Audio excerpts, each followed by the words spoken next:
Hello, my name is Brooke, and today I'm going to take you through the process of the individual sport, running. I chose this topic because it is something that I've done before, but I want to do more of. In running and jogging, the concepts of offensive versus defensive tactics are not as defined as in most team sports, like soccer or hockey. But there are many ways that runners use in races that can be put into each of these categories. First, I'm going to talk about the strategies that runners use offensively versus defensively. On the offensive side, a runner can pace themselves by setting a challenging pace at the start of a race, which pushes the competition to their limits. Another strategy could be implementing sudden bursts of speed, called surges, to break away from the pack and tire out the other competitors trying to keep up with you. Positioning yourself in a race by taking the lead in narrow paths or turns can be a strategy to control the pace of other competitors. Lastly, a common strategy in races is using a kick finish. This is when you save enough energy for a strong sprint at the end of the race to overtake competitors. Now, onto the defensive side of strategies. Drafting is when you run very close behind another player, which reduces the wind resistance and conserves energy for yourself. You can also do something called blocking, which is when you take a position that makes it difficult for competitors to pass you, especially in tight or narrow sections of the course. Energy management is very important when it comes to racing. This is when you maintain a consistent pace to avoid tiring quickly. The last strategy, and possibly the most important, is mental toughness. You must stay focused and resilient to avoid any psychological tactics from other competitors, such as surges or trash talking. In the end, the objective of offensive running tactics is to gain an advantage, control the race, and challenge the competition. But defensive tactics are used to conserve energy, protect your position, and prevent others from gaining an advantage over you. Here are a few different ways you can train like a runner. Interval training is when you alternate between high-intensity sprints to a slower jog or walk, then repeat for a set number of repetitions. This training method can improve your speed and cardio. You can also go for long runs. Continuous running over a long distance at a steady pace builds endurance and mental toughness as you learn to push through it. Fartlek training is a Swedish term meaning speed play, which involves varying paces throughout a run. Running at different speeds for a few minutes at a time can improve your speed, endurance, and the ability to handle pace changes during a race. Hill repeats is a running technique that involves running up a hill at high intensity and then jogging or walking back down for recovery. This can help you build power and strength and endurance in running efficiency. You can also do strength training, which instead of running incorporates exercises that target the legs and the core.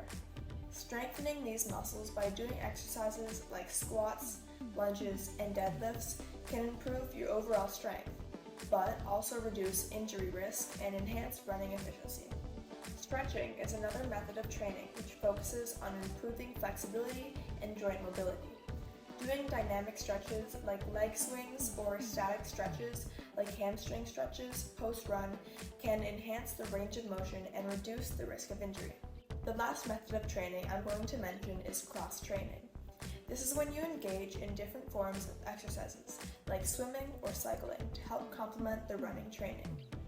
This will also enhance your overall fitness and reduce the risk of injury while also providing some variety.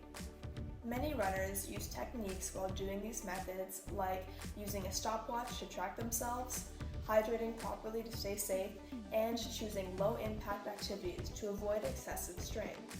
Now, let's look at skills versus movements in running. Running and jogging requires a combination of skills and movements to optimize performance, efficiency, and reduce the risk of injury. On the skills side, let's start with endurance, which is the ability to sustain physical activity over a long period of time. This skill is crucial for maintaining a steady pace during long-distance runs. Next, we have speed, a very important skill for runners. Speed is measured by the ability to do a fast run over a short or medium distance. Running fast is essential for sprints, finishing strong, and medium-length races. Strength is another skill. It's muscular power and endurance, specifically in the legs or core for runners. Strength improves running power and form and reduces the risk of injury. Lastly, I want to mention mental toughness. This skill helps you push through physical discomfort and maintain focus. It's crucial for enduring long runs and overcoming tiredness, and achieving personal bests. Now let's look at the movements of runners alongside skills. First of all, the main movement to focus on when running is proper running form. The best body position focuses on the arm swing, posture, stride, and leg movement. This means having your arms bent and swinging naturally beside you, maintaining an upright posture, slightly leaning forwards, and the perfect length of stride while driving the knees forward. Another movement is foot placement, which means properly landing your foot directly beneath your hips when running to maintain good balance and speed. Your stride length is also important. Efficient strides should come naturally, but make sure you avoid overstriding, which can lead to an injury. A proper stride length will also help you keep your balance. Lastly, I want to talk about breathing techniques. You can learn to use rhythmic breathing by matching your breath patterns with your steps. For example, inhaling for 3 steps and exhaling for 2. Proper breathing techniques will help you fight fatigue longer and improve concentration. But all these skills and movements are how runners train, and a big part of training includes gauging your effort. This means tracking your progress and reflecting on your work to know where you're at. There are a few ways to do this, but the most common being technology. Apps on your phone and sensors on your body are now able to track and record your fitness data. So by simply owning a phone, Apple Watch, or Fitbit, you can track your steps, progress, and heart rate. But why would you want to track your heart rate? Well, your heart rate shows how hard you're pushing yourself, from 100 beats per minute to 200 beats per minute. Your devices can display exertion. But what if you don't have a device to do that? Well, then you can reflect on yourself by looking at this rating of perceived exertion chart. Take a minute and think about how you feel from 1 to 10. From this chart, you can understand yourself better. If you're in the blue zone, you probably need to work harder, as you aren't making much progress. But if you're in the red zone, it's probably time to stop. You do not want to risk overexertion or it can lead to injury. Now, let's discuss the importance of footwork, agility, and strength when it comes to running.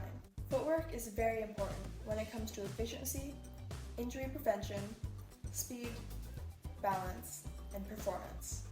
Proper footwork leads to proper form, and from this, you'll reduce the wasted energy and allow yourself to run longer and faster with less effort. Good footwork also minimizes the risk of injuries by having correct alignment with the ground and your body, which reduces the strain on muscles and joints. Effective footwork can improve your speed by enabling quicker changes in directions and better performance in races. Proper foot placement is also an important part of footwork and helps with your balance. When running on uneven terrain or during high-intensity workouts, balance and stability are necessary. Overall, good footwork contributes to your performance by ensuring a smoother and more controlled running motion, allowing you to focus on other aspects of your run, such as pacing and endurance. Agility is also extremely important as a runner. It enhances coordination, helps you have better reaction time, prevents injuries, and helps you with versatility. Agility training helps coordination between your muscles and nervous system, which helps you make more precise movements. Your reaction time can improve with agility as well, which can be crucial for competitive settings. You can react quicker to unexpected changes in your environment, such as obstacles or sudden shifts in direction. Like footwork, agility can prevent injuries. Good agility helps you maintain proper body control and balance, which reduces the risk of falling and injuring yourself in any way. Lastly, one thing agility can do is help you become a more versatile runner, capable of adapting to different running conditions, like sprinting, trail running, going through obstacles, or going uphill. Now, let's talk about the importance of strength. It can create a faster recovery and better stability, while preventing injuries and even helping with hill running. Strength training aids to quicker recovery by improving a circulation and muscle repair process. A strong core and leg muscles enhance stability, which helps during high-speed races and uneven terrain. Similar to footwork and agility, strength can prevent injuries.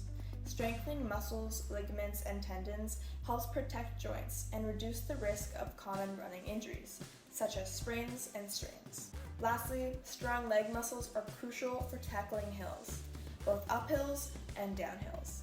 Strength provides the necessary power and control to take on hills. And that concludes my video on running and jogging. Remember, whether you're an experienced runner or just starting off, these strategies and training methods can help you reach your goals. Track your progress, listen to your body, and most importantly, enjoy the journey. Happy running!